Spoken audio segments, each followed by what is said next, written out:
عزیز دوستو السلام علیکم۔ آج آپ جانتے ہیں کہ عمران خان صاحب پیش ہوئے ہیں اسلام آباد کی جوڈیشل کمپلیکس میں۔ وہاں پر انہوں نے عبوری ضمانت کے لیے پیش ہونا تھا،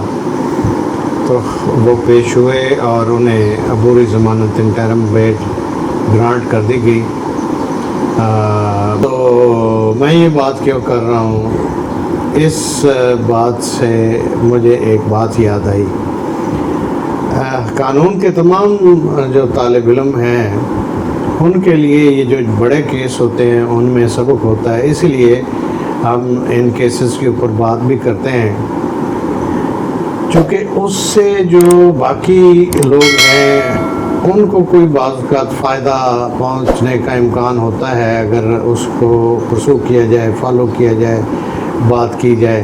تو ان کے لیے اس میں کوئی خیر کا پہلو نکل آتا ہے۔ میں نے کچھ عرصہ کئی سال پہلے ایک کیس کیا، وہ کیس مجھے یاد آ گیا۔ وہ کیس یہ تھا کہ ایک بیکری کا نام میں نہیں لوں گا، ملزم کا نام بھی نہیں لوں گا اور جج صاحب کا نام بھی نہیں لوں گا۔ تو بیکری پہ food authority, Punjab food authority نے مقدمہ کر دیا اس بیکری کے ملازم کے خلاف، اور الزام یہ تھا کہ مبینہ طور پر ایک پروڈکٹ کا بھی نام اس لیے لینا مناسب نہیں چونکہ وہ کسی کمپنی کی پروڈکٹ تھی، تو ان کے لیے وہ پھر بیڈ نیم آئے گا اگر میں نام لے لوں۔ تو ان کی کسی پروڈکٹ کا انہوں نے سیمپل لیا اور اس سیمپل میں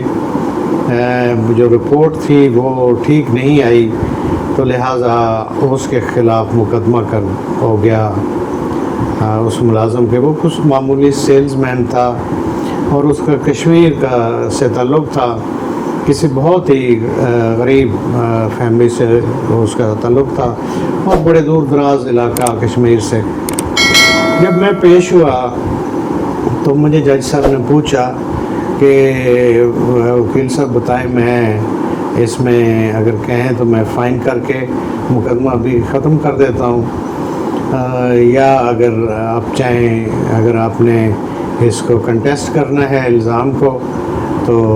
پھر آپ پروسیڈ کریں فردر، اور اگر آپ چاہیں اس کو ختم کرنا ہے تو میں ابھی اس میں فائن کر کے تو مقدمہ جو ہے وہ ختم کر دیتا ہوں۔ تو وہ کمپنی جس کی وہ پروڈکٹ تھی ان کا نمائندہ ساتھ تھا، میں نے ان کی طرف دیکھا، میں نے کہا جی میں کلائنٹ سے مشورہ کر لوں، تو انہوں نے مجھے کہا جی کہ ہماری چونکہ پروڈکٹ ٹھیک تھی اور یہ رپورٹ غلط ہے تو ہم اس کو کنٹیسٹ کریں گے۔ انہوں نے انفیکٹ اس کی کاؤنٹر رپورٹس وغیرہ کروا لی تھی۔ تو یہاں پر جو میں نے کہنا ہے وہ یہ ہے کہ جب میں نے انہیں کہا، آنریبل جوڈیشل مجسٹریٹ تھے، تو انہیں جب میں نے کہا کہ جی میں اس کو کنٹیسٹ کرنا چاہتا ہوں، تو انہوں نے کہا ٹھیک ہے جی، اس میں 1,00,000 روپے کے مچلکے جمع کروا دیں۔ تو میں نے عرض کیا، میں نے کہا جناب والا یہ غریب آدمی ہے اور اس کا تعلق بھی بڑے فار فلنگ ایریا سے ہے، اور یہاں اس کا کوئی ہے بھی نہیں، معمولی ملازم ہے، اور زیادہ امکان ہے کہ آپ کے اس حکم کے بعد اس کو ممکن ہے وہ بیکری والے ملازمت سے ہی ہٹا دیں۔ مجھے کہا گیا کہ جی 1,00,000 روپے تو معمولی رقم ہے، کسی بھی پراپرٹی کی جو ویلیو ہے وہ لاکھوں میں ہے، اور آپ کوئی بھی کو فرد دیں گے یا رجسٹری دیں گے تو اس کی تو مالیت بہت زیادہ ہے، تو لہٰذا یہ معمولی ہے، اس سے یہ کم نہیں ہو سکتی۔ میں نے انہیں عرض کی آئے روز جناب بھی اس کو دیکھتے ہیں، ہم بھی دیکھتے رہتے ہیں، 10,000 20,000 30,000 50,000 کے مچلکے، تو آپ مہربانی کریں کہ 30,000 کے کر دیں، نہیں تو 50,000 کا کر دیں۔ انہوں نے میری بات سے اتفاق نہیں کیا اور انہوں نے حکم جاری کر دیا کہ جی 1,00,000 روپے کے مچلکے دیں۔ خیر ہم نے وہ مچلکے جمع کرا دیے۔ Now coming back to the point کہ وہ رپورٹ جو ہے اس کمپنی نے اپنے طور پہ رپورٹ کروائی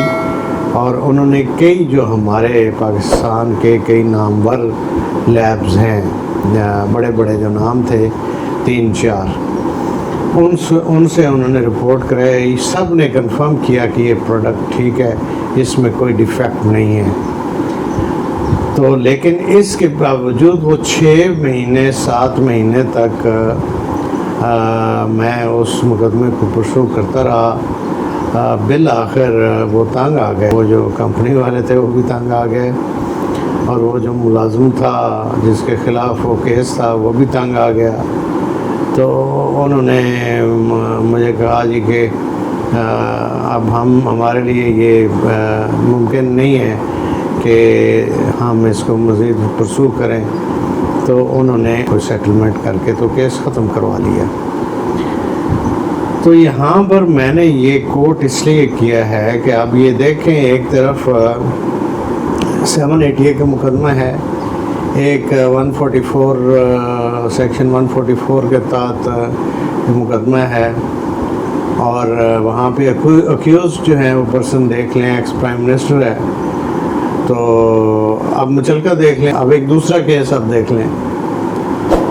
سابق وزیر اعظم جناب نواز شریف صاحب جب تشریف لے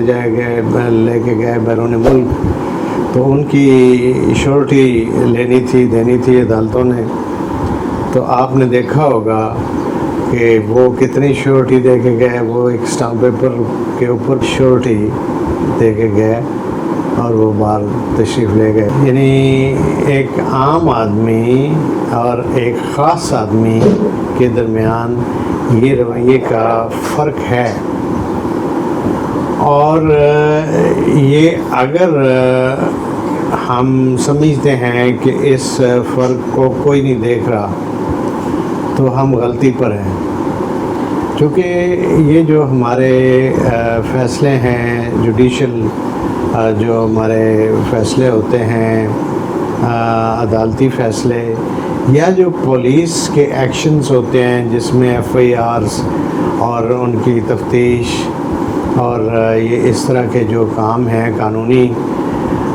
ان کے جو اثرات ہیں وہ بڑے دور رس ہوتے ہیں، اس کا سوسائٹی پہ امپیکٹ آتا ہے۔ ایک امپیکٹ تو یہ آتا ہے کہ اگر آپ اس میں غلط کرتے ہیں،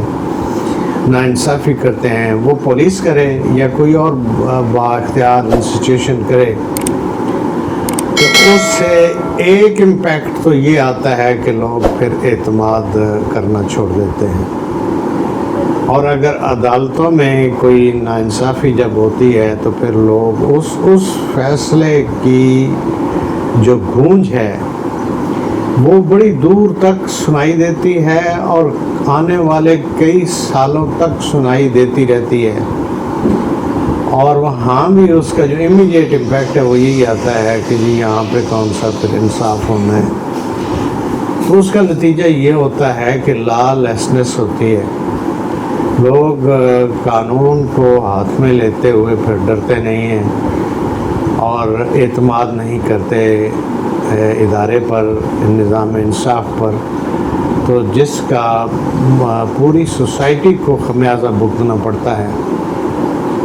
تو اس میں التماس یہی ہے، جو بھی میری اگر آواز کسی صاحب اقتدار یا اختیار تک پہنچے تو اس میں میرا التماس یہی ہے کہ جب بھی آپ فیصلے کریں تو یہ مت سمجھیں کہ یہ ایک فیصلہ ہے اور اس میں ہم میرٹ کو کمپرومائز کر رہے ہیں، یا کسی کے ساتھ زیادتی اگر کر رہے ہیں،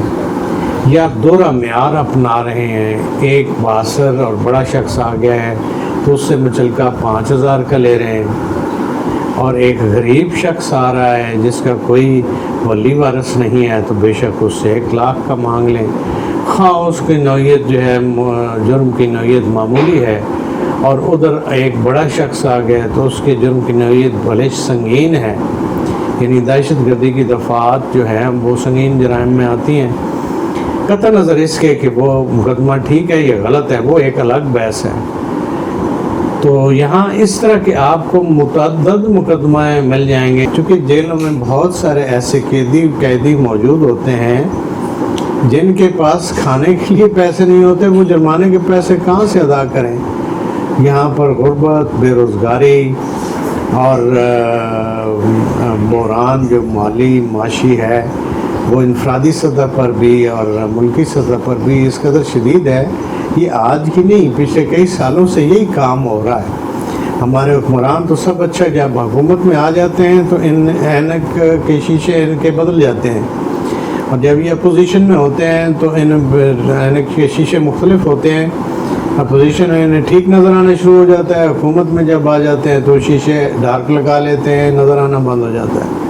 تو یہ تو ٹھیک ہے کہتے ہیں، لیکن سب ٹھیک نہیں ہے. لوگ بھوکے مر رہے ہیں، اور جیلوں میں آج بھی بہت سارے لوگ جیلوں میں اس لیے اندر پڑے ہوئے ہیں چونکہ وہ یا تو ضمانتیں کروا نہیں سکتے، ان کے پاس وکیل کو دینے کے لیے فیس نہیں ہے، یا پھر ان کی ضمانتیں ہو چکی ہیں اور اگر ان کا کچھ جرمانہ ہے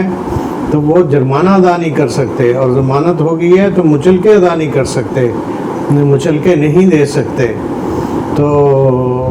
اس پہلو کو ایڈریس کرنے کی ضرورت ہے. یہ یقیناً کہیں ہمارے جو سسٹم ہے وہاں پہ کوئی نقص ہے جس کو دور کرنے کی ضرورت ہے، اور دور آپ کر سکتے ہیں جو صاحب اقتدار ہیں، جو پالیسی ساز ہیں، جو لیجسلیٹرز ہیں، جن کے ہاتھ میں کوئی اختیار ہے، جو اپنے آپ کو دعویٰ کرتے ہیں کہ جی ہم رہنما ہیں، ہم لیڈر ہیں. میں اس لیے استدعا کروں گا کہ اس شعبے میں اس پرٹیکولر ایشو کو بھی ایڈریس کرنے کی ضرورت ہے، دوسرے ایشوز کے ساتھ ساتھ. اس سے کئی غریب لوگوں کا بھلا ہو جائے گا. Thank you.